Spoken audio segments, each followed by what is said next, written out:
मेरा मैसेज, और मेरा मैसेज बहुत क्लियर है कि आपको तिप्रा-मोथा में तिप्रा-सा के लिए काम करना है, ना कि ओएनजीसी के लिए, ना कोई माइनिंग कंपनी के लिए, ना कोई कॉन्ट्रैक्टर के लिए। आपको बुबागरा ने तिप्रा-मोथा में रखा है तिप्रा-सा दफा के लिए काम करने के लिए। किसी को अगर ओएनजीसी के लिए काम करना है तो काम करो, तो दरवाजा सामने है, आप चले जाओ। लेकिन ये पार्टी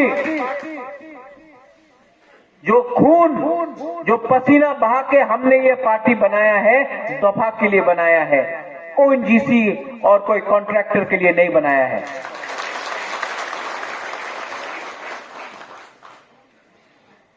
अगर आपने डिसिप्लिन रखा, अगर आपने काम किया,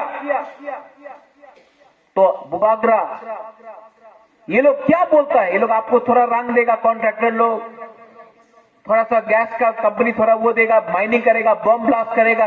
जब तक हमारा बुकुंबारा का गांव में अनुमति नहीं होगा, गांव वाला का, तब तक आपका काम नहीं है ओएनजीसी के लिए बात करने के लिए, आपका काम है तोहफा के लिए बात करने के लिए।